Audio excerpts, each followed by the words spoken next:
Nag-arasyon kami kasi sa buong Intramuros ng mga squatters, mga harina, gatas, mga mais, gano'n, na nirasyon namin tuwing hapon, mga 3 times a week. Tsaka hindi siya mahilig sa mga pag nagpapabili nga ng relo yun na rinig ko kasi nasira yung relo niya. Ayaw niya ng mahal. Sinasabi niya kay Mbert, yung Mbert Cruz, you buy watch. Sabi niya, yung hindi, not expensive niya, hindi mamahalin. Yung mura lang. Yan ang niya. Mayroong may nagnakaw sa Manila Council na ninakaw yung mga damit nila sa likuran, sa may ikot ng bulingan. Kasi may bulingan sa Manila Council. Ngayon, habang nahuli ng mga liado ng Manila Council, binubugbog yung nagnakaw doon sa harapan ng Manila Council. Dumating si Father Willmann. Tinatanong kung bakit ginugulpi nila yung magnanakaw.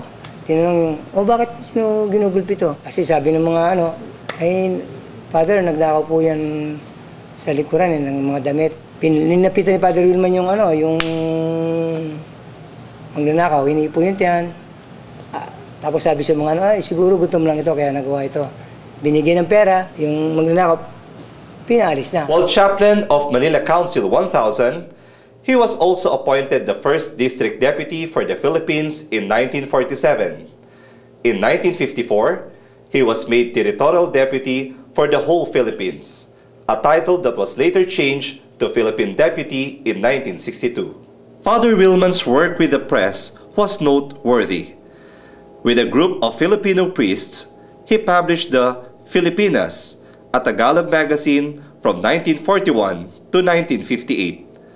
Together with a group of laymen, he also assumed in 1964 the publication of the financially distressed Cross, which became the Knights of Columbus in-house magazine. And he never stopped coming up with new ideas and new things, and working at them with all his heart, And I never saw any trace of despair in George, ever.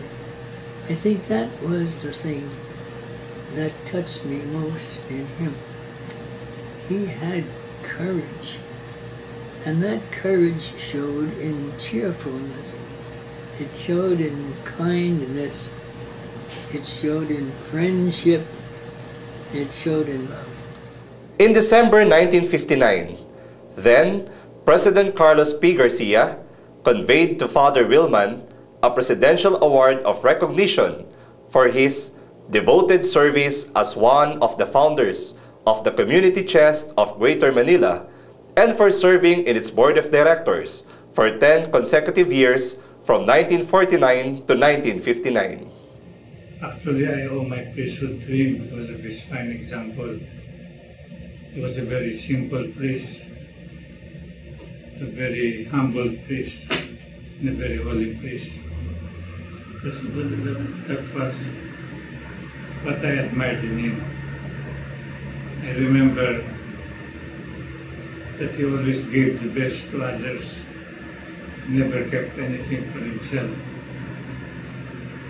Whenever we had visitors from the provinces, he would offer the best seats in the car. And he would be angry with the employees if they did not give at least a cup of coffee. He said, when we go to the province, we are lavished with attention. But when these provincianos come to the city, they are almost left to themselves. He also was very simple in his manner of living. Father Willmann was renowned for his service to the church, academe, and the society that in 1975 he was declared a citizen of the Philippines through Presidential Decree 740. I am privileged to know Father Willmann on two fronts. One, on a very personal basis, as a member of the family, so to speak, because our family considers him as lolo, as our grandfather. No? My father had been with him for the most part of his life, and we as a family would always have Father Willmann to help us in many ways than one. So I am very grateful to Father Willmann.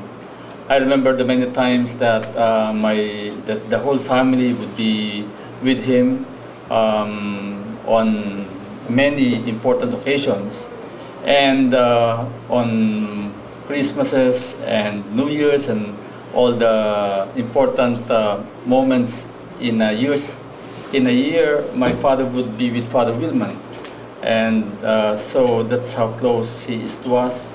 And I knew him to be a very considerate man, a very kind person. He is one who would always have room for people's errors or difficulties, and he would never question. I remember when I entered the seminary, and he was the one who supported me, and after 10 years in the seminary, I asked for a leave of absence, and he did not ask me why. I felt that he truly understood my situation at that time. So as kind of a lolo, he would always ask how we are in the family, and what would be our needs, and we pray for him every single day. And I knew that he was also praying for us.